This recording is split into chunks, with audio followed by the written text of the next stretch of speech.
Alicia empezaba a sentirse muy aburrida de estar sentada junto a su hermana a la orilla del río y de no tener nada que hacer.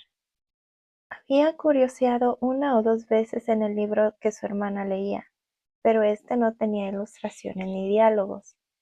¿Y para qué sirve un libro sin ilustraciones ni diálogos?, pensó Alicia. De manera que estaba considerando lo mejor que podía, porque el día caluroso la tenía muy somnolienta y atontada, si el placer de tejer una guirnalda de margaritas valdría la molestia de levantarse y recoger las flores, cuando súbitamente pasó corriendo a su lado un conejo blanco de ojos rosados.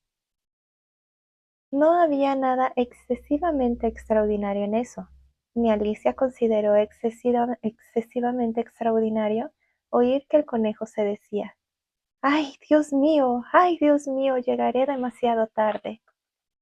Cuando pensó en el asunto tiempo después, a Alicia se le ocurrió que debería haberse maravillado. Sin embargo, en aquel momento todo le resultó perfectamente natural. Pero cuando el conejo realmente sacó un reloj del bolsillo de su chaleco, miró la hora y apuró la carrera, Alicia se levantó de un salto, porque comprendió de pronto que nunca había visto un conejo con chaleco ni con un reloj para sacar del bolsillo del chaleco, y ardiendo de curiosidad, corrió tras él a través del campo, justo a tiempo para verlo desaparecer en una gran conejera bajo el cerco. Alicia lo siguió en un instante, sin detenerse un momento a considerar cómo iba a arreglarse para salir de allí. Durante un trecho, la conejera se extendía recta como un túnel. Después, abruptamente se hundía, tan abruptamente que Alicia no tuvo tiempo para pensar en detener su carrera antes de encontrarse cayendo por lo que parecía ser un pozo muy profundo. O el pozo era muy profundo, o ella caía muy lentamente, porque mientras descendía le sobraba tiempo para mirar alrededor y preguntarse qué iría a pasar a continuación. Primero trató de mirar abajo para descubrir a dónde iba, pero estaba demasiado oscuro para ver algo. Después miró las paredes del pozo y advirtió que estaban llenas de armarios y de estanterías con libros. Aquí y allá se veían mapas y cuadros colgados. Atrapó al vuelo un frasco de uno de los anaqueles. La etiqueta decía mermelada de naranja, pero para su gran desilusión estaba vacío. No quiso dejarlo caer por miedo a matar a alguien en el fondo, así que se las ingenió para ponerlo, al pasar, en uno de los armarios. Bueno, pensó Alicia, después de semejante caída no será nada rodar por las escaleras. Qué valiente me imaginarán todos en casa. También, si yo no diría nada ni siquiera después de caerme del tejado, lo que muy probablemente era cierto. Abajo, abajo, abajo. ¿Nunca terminaría de caer? ¿Cuántos kilómetros habré caído ya?, dijo Alicia en voz alta. Debo estar llegando cerca del centro de la Tierra. Veamos. Esos serían unos 6.500 kilómetros hacia abajo, me parece. Porque, como se ve, Alicia había aprendido varias cosas de esa clase en la escuela, y aunque no fuera esta una muy buena oportunidad para exhibir sus conocimientos, puesto que no había nadie que la escuchara, decirlo en voz alta era un buen ejercicio. Sí, esa es más o menos la distancia, pero entonces, ¿a qué latitud o longitud habré llegado? Alicia no tenía la menor idea de lo que son la latitud y la longitud, pero le parecían palabras impresionantes que daba gusto pronunciar. Pronto volvió a empezar. Me pregunto si caeré derechito a través de la tierra. Qué divertido resultaría aparecer entre la gente que camina cabeza abajo. Los antipatas, creo que son. Esta vez la alegró bastante que nadie estuviera escuchando, porque la palabra no le sonó del todo correcta. Pero tendré que preguntarles el nombre del país. Por favor, señora, ¿esto es Nueva Zelanda o Australia? Y mientras hablaba, ensayó una reverencia. Imagínense ustedes haciendo reverencias mientras caen al vacío. ¿Les parece que serían capaces? ¿Qué niña ignorante me creerá la señora si se lo pregunto? No, no lo preguntaré jamás. Quizá lo vea escrito en algún lado. Abajo, abajo, abajo. No había otra cosa que hacer, así que Alicia pronto empezó a hablar de nuevo. Creo que Dina me va a extrañar mucho esta noche. Dina era la gata. Espero que recuerde su plato de leche a la hora del té. Dina, querida, me gustaría que estuvieras aquí abajo conmigo.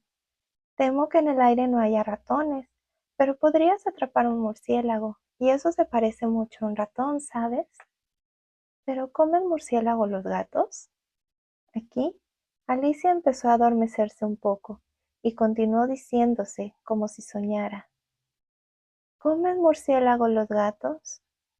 ¿Comen murciélago los gatos? Y a veces, ¿comen gato los murciélagos?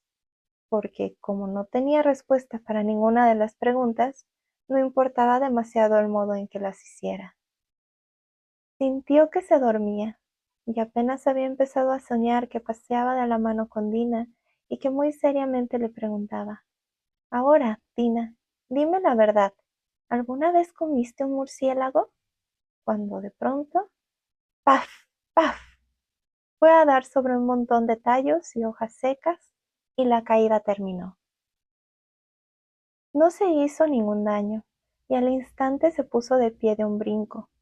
Miró hacia arriba, pero todo era oscuridad sobre su cabeza. Ante ella se abría otro largo pasaje, en el que aún se veía al conejo blanco, alejándose a toda prisa. No había que perder un instante.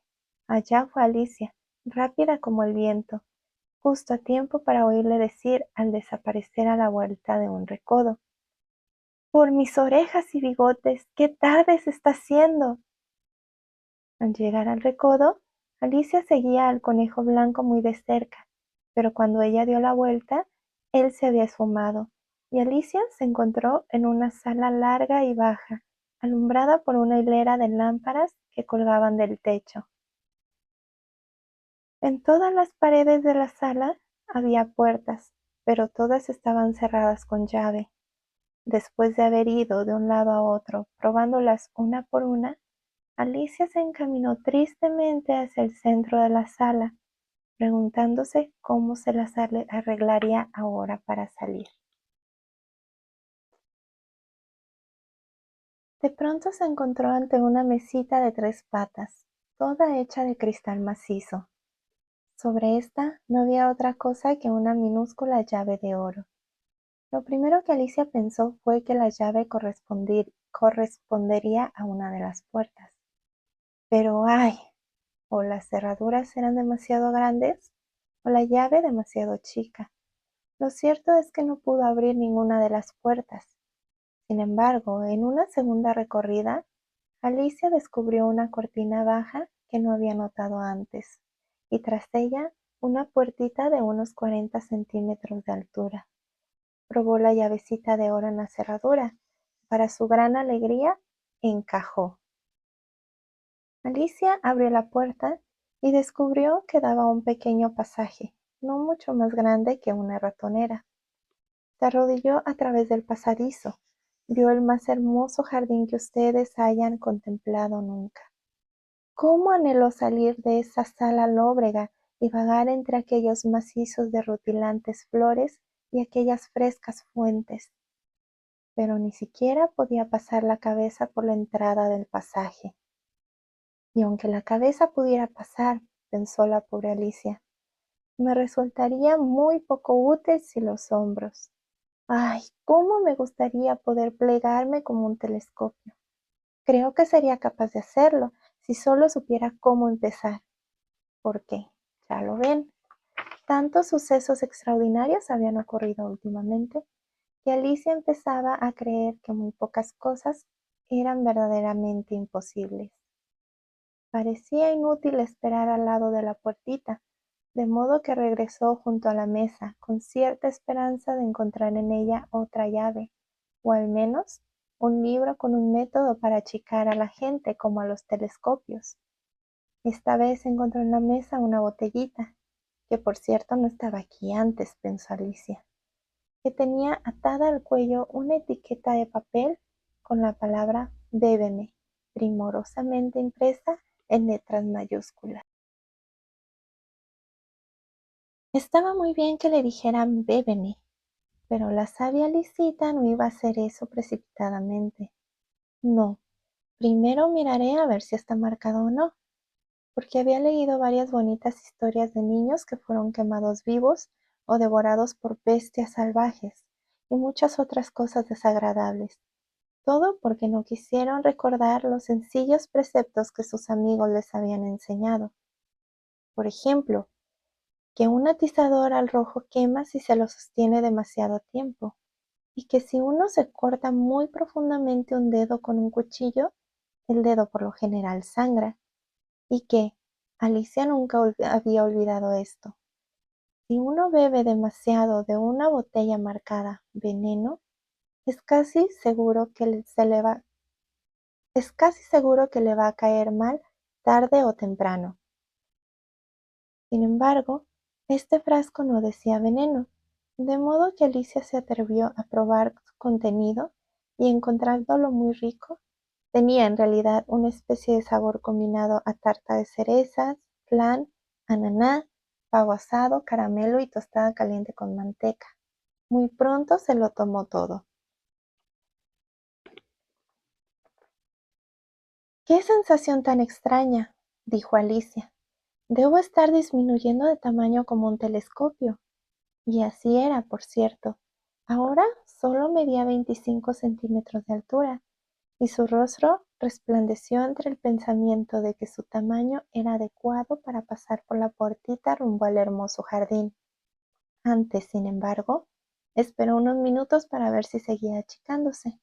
El asunto la ponía algo nerviosa, y trató de imaginar a qué se parece la llama de una vela una vez que la vela fue apagada, porque no podía recordar haber visto nunca algo semejante. Después de un rato, viendo que nada nuevo sucedía, decidió ingresar de inmediato al jardín. Pero ¡ay, pobre Alicia! Al llegar a la puerta descubrió que había olvidado la llavecita de oro, y cuando volvió por ella a la mesa, se encontró con que no podía alcanzarla.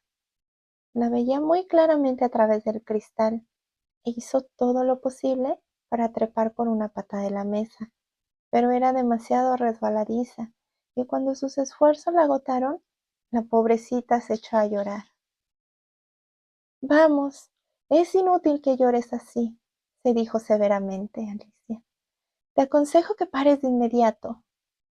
Por lo general se daba muy buenos consejos, aunque muy raramente hacía caso de ellos, y a veces se reprendía con tanta severidad que los ojos se le llenaban de lágrimas. Recordaba una ocasión en que quiso abofetearse por haberse hecho trampas en un partido de croquet que jugaba contra sí misma, porque esta niña extraña era muy aficionada a simular que era dos personas. Pero ahora es inútil simular que soy dos personas, pensó la pobre Alicia, y apenas queda de mí lo suficiente para ser una persona pasable. Poco después, su mirada se posó en una cajita de cristal que había bajo la mesa. La abrió y encontró un pastelillo muy pequeño, en el que la palabra cómeme estaba primorosamente estampada con pasas. Está bien, la comeré, dijo Alicia. Si me vuelve más grande, podré alcanzar la llave, y si me vuelve más chica, podré colarme por debajo de la puerta. Pase lo que pase, entraré al jardín. Comió un pedacito y se preguntó ansiosamente: ¿en qué sentido? ¿En qué sentido? Poniéndose la mano sobre la cabeza para percibir si se agrandaba o si se achicaba. Me sorprendió mucho descubrir que no cambiaba de tamaño. Con toda seguridad, esto es lo que generalmente sucede cuando uno come pastel. Pero Alicia se había acostumbrado tanto a que solo sucedieran cosas extraordinarias, que ya le parecía de lo más aburrido y estúpido que la vida transcurriera por su cauce normal. Así que se aplicó a la tarea y muy pronto se dio cuenta del pastel.